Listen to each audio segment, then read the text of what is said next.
1, 2, 3.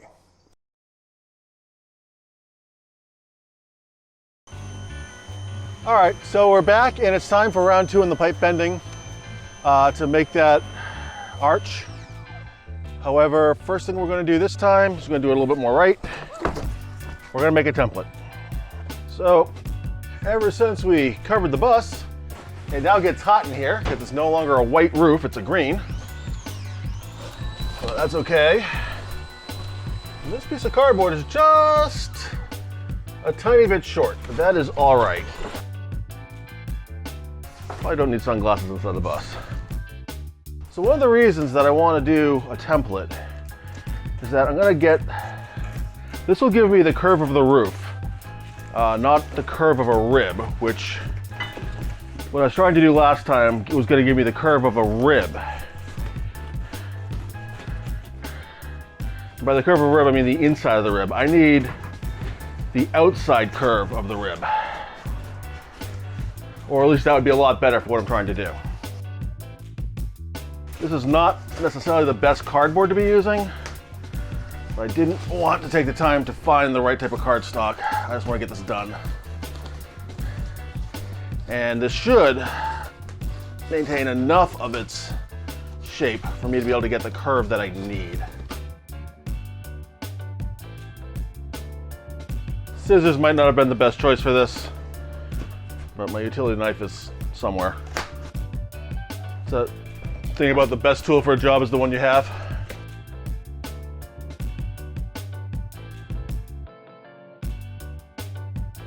I do have my pocket knife. Let's see if this is any faster.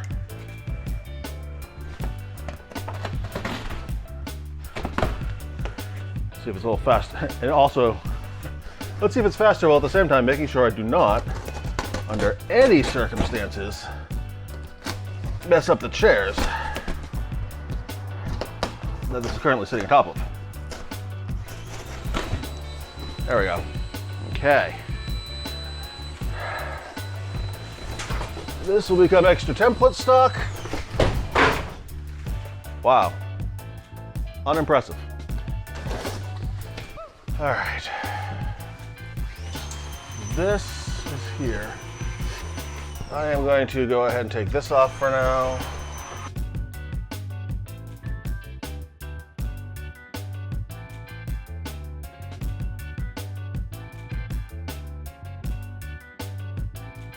I might be going after this the entirely wrong way. I cannot do the whole thing, so I'm just going to cut it here and do half of it. I hope.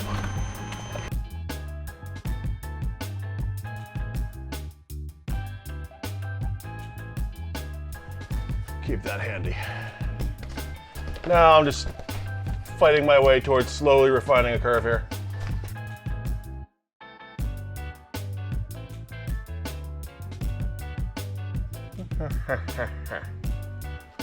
Now, clearly this needs to go this way.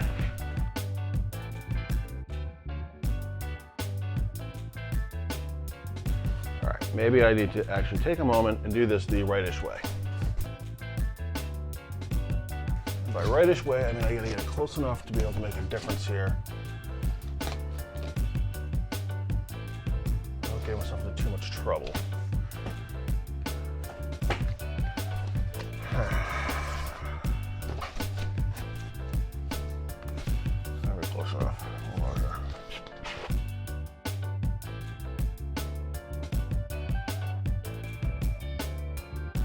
So the goal right now is not to get a direct fit. The goal is to get it close enough. The goal is to get it close enough that I can scribe an accurate line onto the template stock. So while I am well aware that this is nowhere close to being accurate to the roof of the bus, it is within about 3 inches all the way around. So now I need something that I can use that's about 3 inches, and preferably roundish.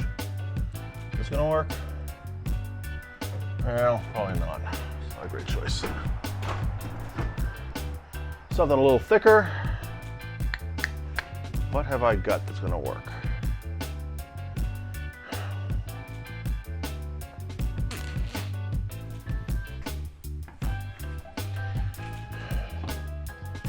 Okay,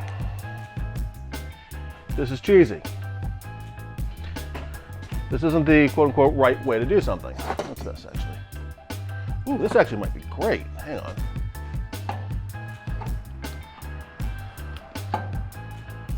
Let's see here. This is still cheesy. It's still maybe not exactly the right way to do something, but it should get a lot closer. There's definitely a possibility that I will have to scribe this more than once. Oh, actually, I scribed to the wrong thing there, so let's try that again. Well, actually, either of these lines is probably acceptable. I guess we'll go with this one for now.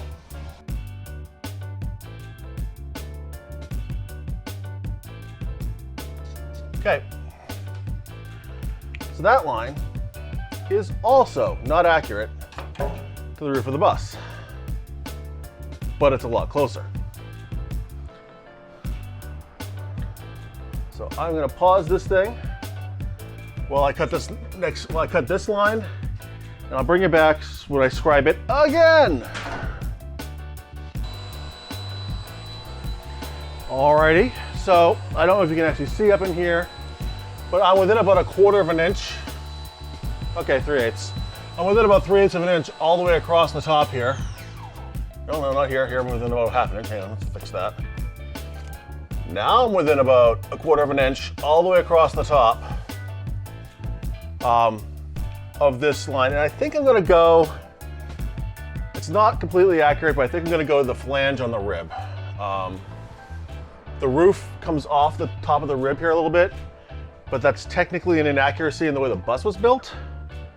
I don't need to replicate that, I guess.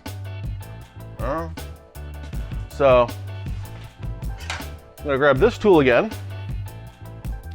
And this time I might go through this hole here, if it'll reach. That'll give me a more accurate reading.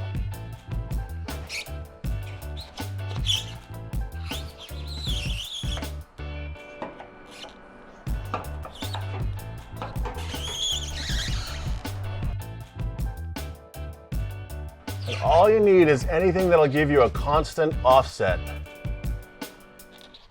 from what you're trying to get. So now that, when I'm done cutting out this line, and I'll have to fill in this little hole here where there was a rivet. That'll be close enough, and here where there was a rivet, and here where there was a rivet. This line, when I'm done, should be pretty accurate to the inside edge of this flange. At least as accurate as I can make it.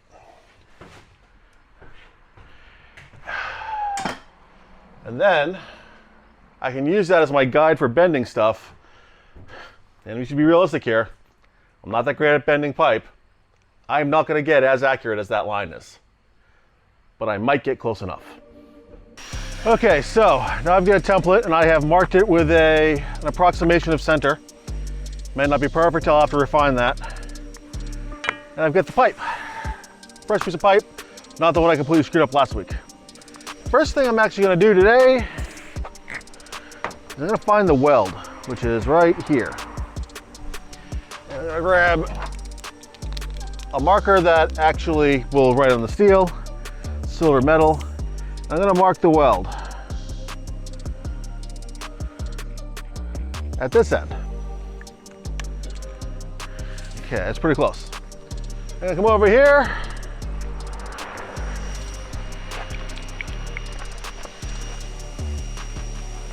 I'm going to mark the weld at this end. Right? Yeah.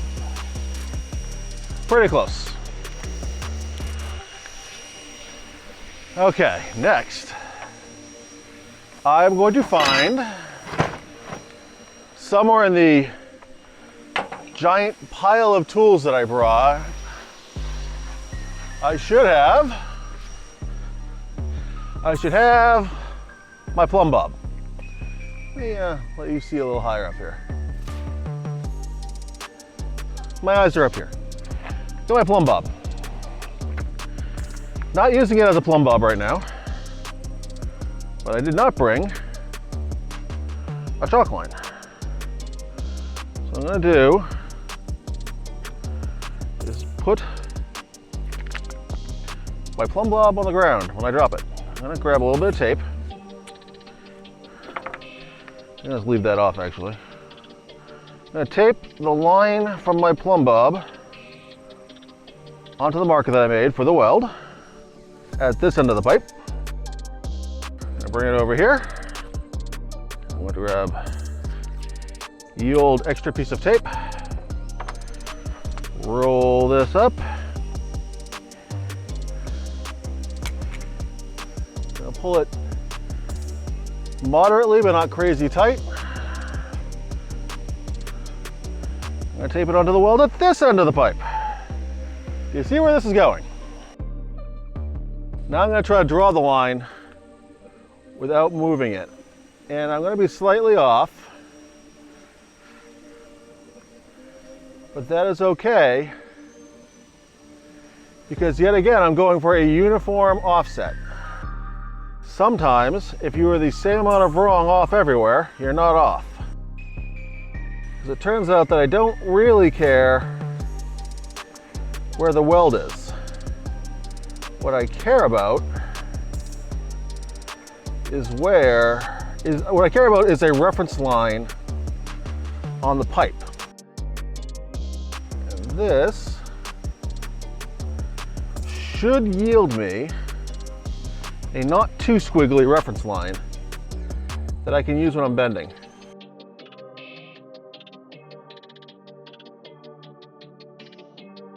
Now, if a machinist ever watches this, my apologies.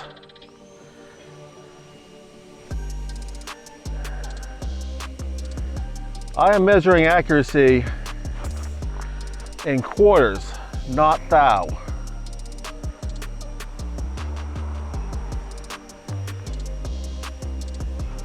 All right, maybe not quarters. I'd like to be within, say, an eighth.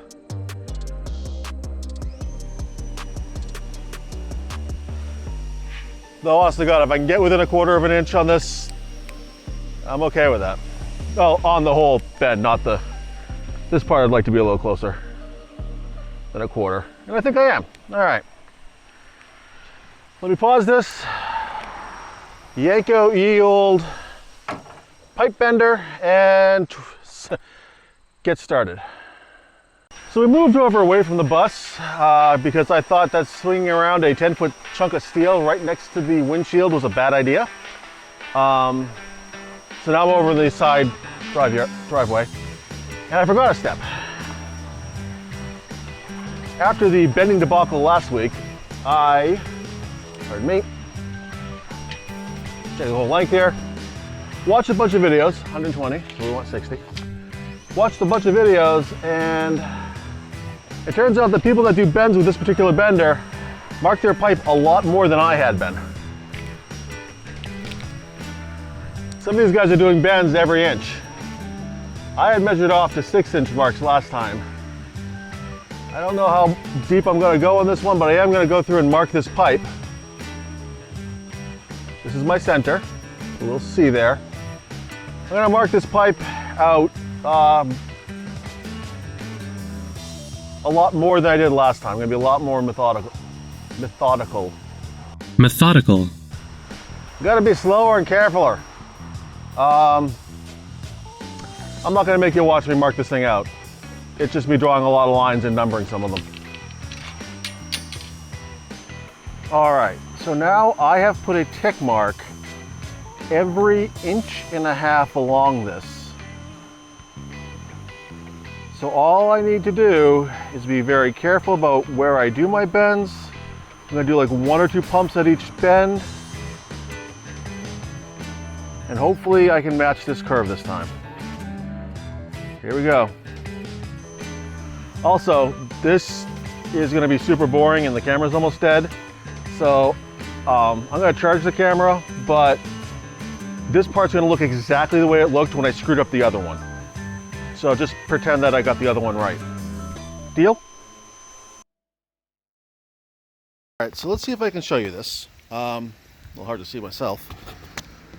Let me move this forward a little more. Let me see if I can show you this. So I just got this pipe hanging out of the pipe bender, conveniently.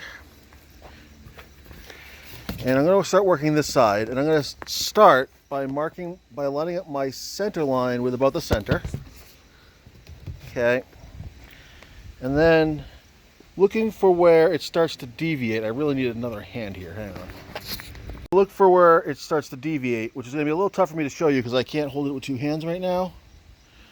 But that's the center line marked up, and it actually seems to be pretty good. And when I had it lined up before, it was pretty good all the way kind of along the top here until we get to about the 1.5 foot mark, where I feel like we start to drift off, and it just keeps, you know, diverging more and more. I think at the 1.5 foot mark, the radius becomes a little sharper or tighter, I guess. So I'm going to go back and I'm going to do one pump. So I'm calling it tight plus one, starting at the 1.5 foot mark. So if I bring the 1.5 foot mark back into my center point, and let's see if you can see this. That's 1.5 feet. I have marked the center of the... Boy, it's tough to work in the sunlight here. Hopefully in the background there you can see that there is in fact a center mark there. I get 1.5 feet to line up-ish. And none of this is an exact science. So I'm going to do there, and I'm going to do what I've been calling, you know, slack plus one, which just means that I pump. This is a pump jack. I just pump it until I start to get the first bit of resistance, and that's going to take, so you can see it's closing up here, that's going to take the slack out of the system. Now I just got a little bit of resistance on the thing, and I'm going to go back up to the top, yoink, and now I'm going to do one pump, yoink, and that's the bending pump. I'm going to back off a little bit. I'm going to reposition out to the next hash mark. I'm going to do one, oops, did not give myself enough, did not really have enough tension. There we go. Then move myself out to the next hash mark. Then I'm going to take the slack out of the system again. There we go. I'll take half a pump to get the slack out of the system, back up to the top. One pump, that was the bend. I'm going to do that for every mark out to about just under 4, because that's where the wheel stops hitting. And then I'm going to check the template again. Very, very slowly increasing it until I get to the template and hopefully not beyond it, because it turns out unbending pipe is a real pain in the backside. What's going on is that as I pump, the center point's coming up. I'll get a shot in a second, but it's going to hit underneath here. So you see that start to rise a little bit. Again, that's the end of the slack. One pump bend. Yoink. I'm going to release it, and it's going to spring back a little bit and come down. Pull it out.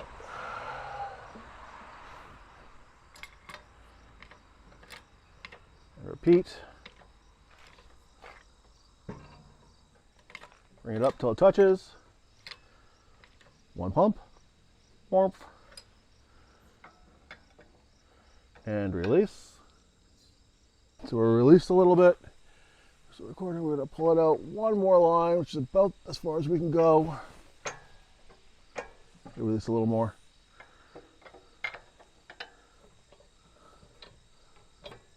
Okay. This is the last one I can do.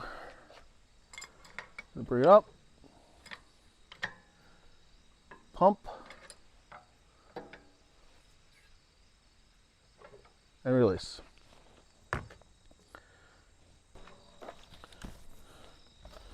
Center point to center point.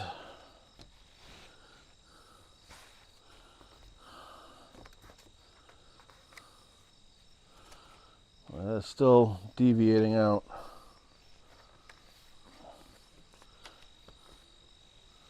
Quite a bit. think we're out to about here now, more or less. This isn't perfect, but it's pretty close. So I think we're going to be out to about, this is where I kind of need to, this is where I kind of feel like it starts dropping off, is here and here. I'm probably going to start it, just outside the 1.5 mark on this.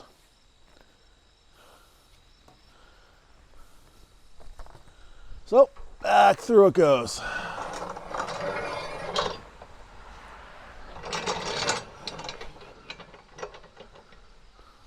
So just outside the 1.5 mark. Make sure we're tight.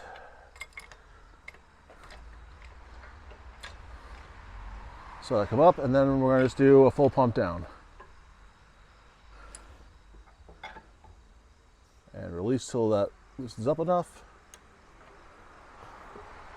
Slide to the next mark.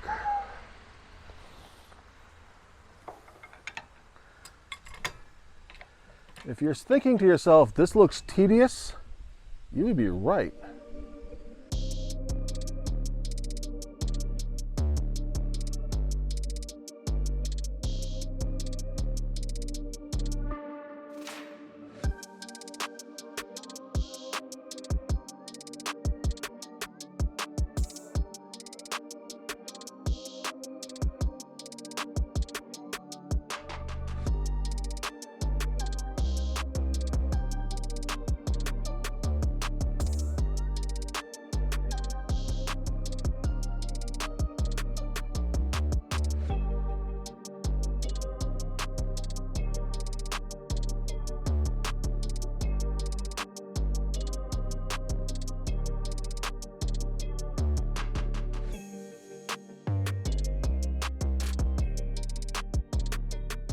One, two, three. So I'm pretty sure that there is something explicit in the instruction manual that says don't do this. And you shouldn't do this.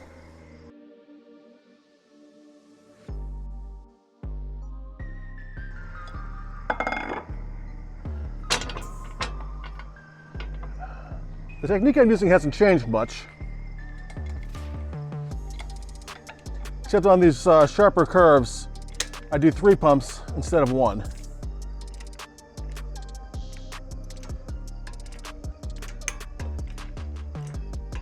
Otherwise, you'd never get them done. Yeah, it needs a little bit looser.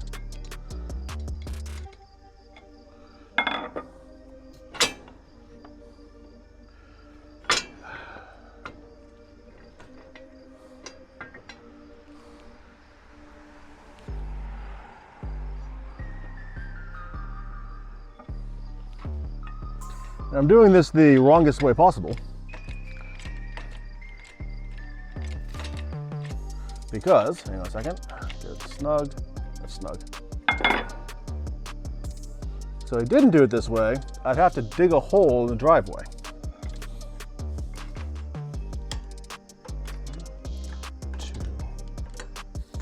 I'm pretty sure that's a bad idea.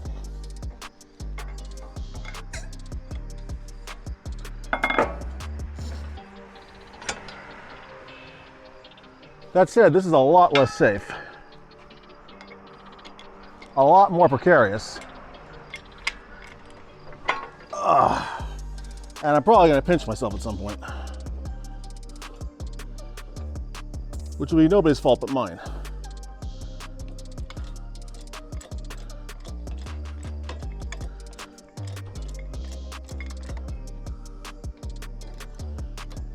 One, two, 3, and I think that's about the last one I can get a bite on.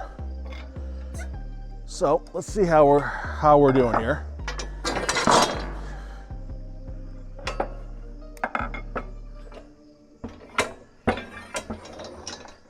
Got the other side as a good close approximation, and this side is, I'm gonna guess, slightly wrong. Yeah, okay.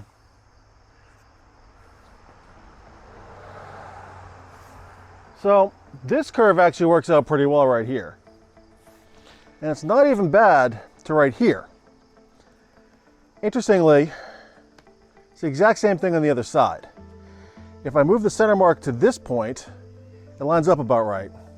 So I'm thinking I didn't start my sharp bend in the right place. I'm not 100% sure how I should have fixed that. But what I think I'm going to do is cut a chunk out of the middle and weld it. So I will probably cut it here and here, or maybe I'll cut it here and then work my way down to it. And then I'm going to weld it up, possibly in place. So I'll brace it in place and then weld it or tack it in the bus. I think that's my plan. And it's an okay plan, I like it. I don't love it, but I like it. But I think it's an okay plan because I think that'll let me take any twist that might have gotten into this out. Because I'll just twist it back before I weld it. And it probably won't be 1,000% square. Let's put the center point. But it probably won't be too far off. Actually, not square, that's the wrong word. It probably won't be 100, yeah, it probably won't be exactly to the top of the roof. Like I said, I was always somewhat skeptical that I was gonna nail this.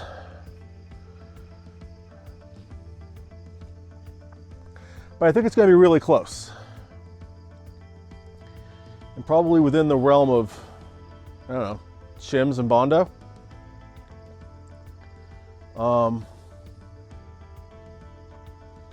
Might have to ferret out,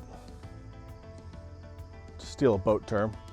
I might have to ferret out on the outside. On the inside, you're never gonna see this. It's gonna be buried.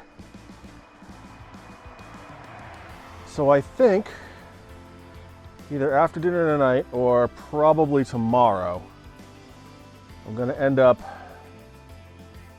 running down to ye old Home Depot and buying 2 more of these, plus some 3/4 inch nipples that I'll use to make the jacks for the roof raise.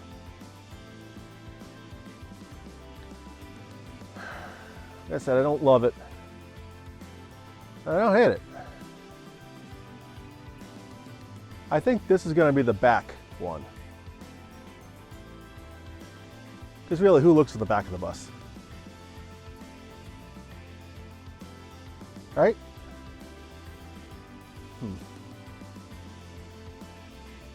Maybe I'll put a bumper sticker with somebody else's bus name back there. All right. I think that's it for tonight. Not a super interesting day, or at least not a super productive day. But this needed some time.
don't think I'm going to bother doing double rosettes on this. I think I'm just going to do one side rosettes.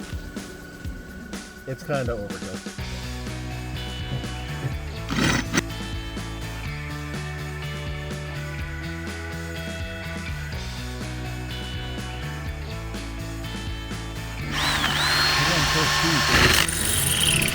What? Put it on first shoot.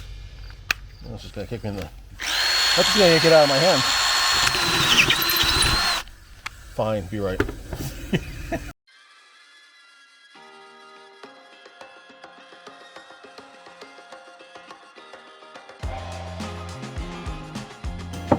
Come on. This fits, darn it. Now I'm probably mushrooming out the other side. Yeah. I'll get ground out in a second.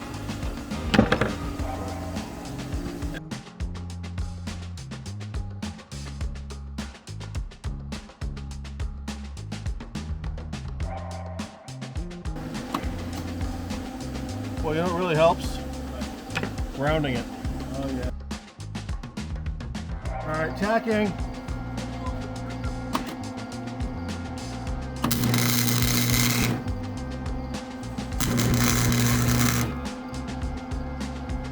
One more.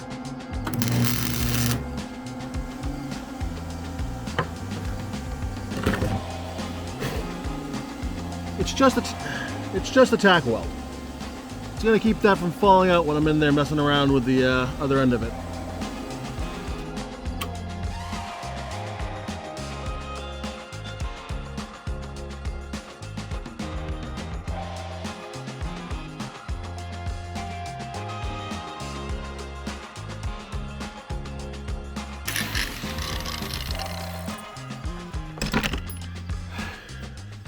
Yes, I just used the cutoff wheel to put a slight chamfer on this thing.